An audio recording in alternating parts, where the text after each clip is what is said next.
Help support the companies that support our community.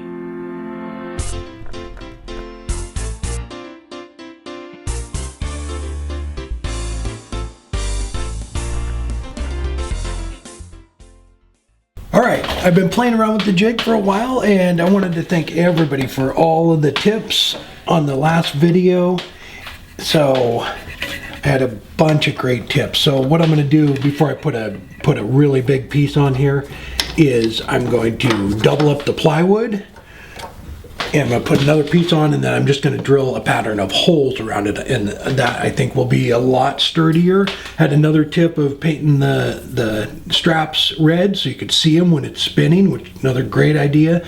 So I'm just going to do, this is about 12 inches long, about 8 or 9 inches wide, and maybe 1.5 inches, 2 inches thick. So just a piece of maple. I'm going to just do some random pattern here. I even did something like this. You can move it around wherever you want. What I did figure out is if you put a center hole where you want to cut, bring the tailstock up, it holds it in place while you can strap it down, and plus that way it's all lined up and ready to go. Let me get this strapped on, and then we'll come back and start turning these things. All right, have it strapped down. I just took a Sharpie. That's what I did with that one over there. That way you just kind of, you can see it a little better when it's spinning. But I'm going to line it up, and we're going to be right there. I know right where my cut's going to be. Counterweight. I probably don't need a whole lot on this one. I might when I go out on the ends, but I drilled a hole for a little counterweight too. So thanks again for that suggestion.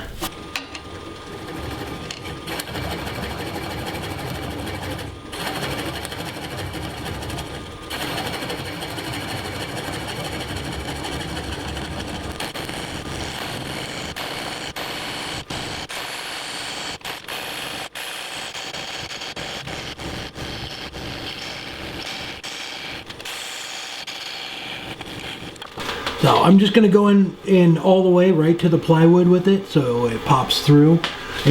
But if you wanted to do, cone on both sides, which I may flip it around, when you pop that little hole through there, just do it just a little bit, and that way when you flip it around you can bring your live center in and line it back up on the other side.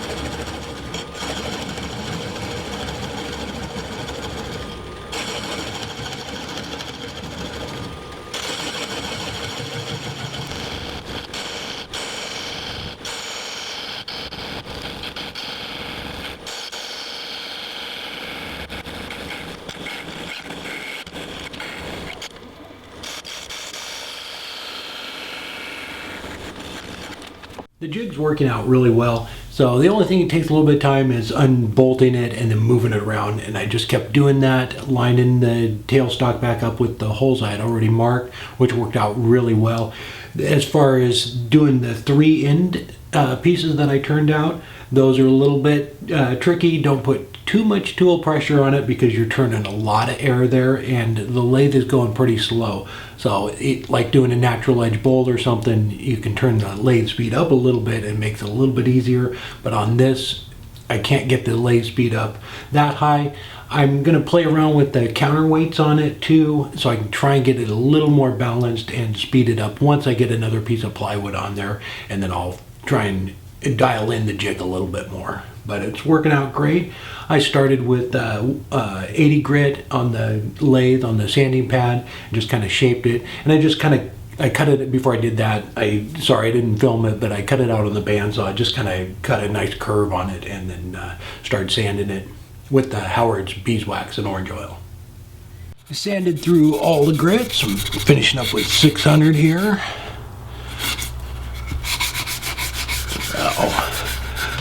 I really didn't have time to come up with a project. We've been a lot of stuff going on. We're getting Robin's mom's house ready to sell, and So I just kind of wanted to, you know, show you what you could do with the jig. I made this little art piece, but I'm really excited.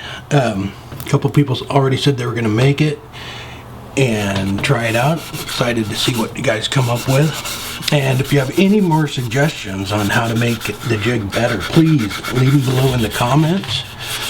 But I really think it gets some neat effects with it.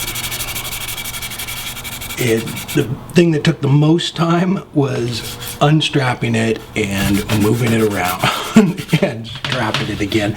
So if anybody has any suggestions out there for a faster way to move the straps around, I think somebody left in the comments on the last one about putting in like inserts, threaded inserts, which you can put them in from the back side of the jig and then just run the bolts into those, and that might really work. But if anybody has any other suggestions, please let me know in the comments. All right. I will figure out a project here where we could use this thing to make something else. Once I get it all dialed in, I got to get another piece glued onto it and just make it a little beefier, and then I could put a bigger piece of wood on there too. But I think it's cool. I think you really see the grain, how it flows over that, and I think it gives it a cool effect. All right, I hope you enjoyed the video, and we will see you on the next one.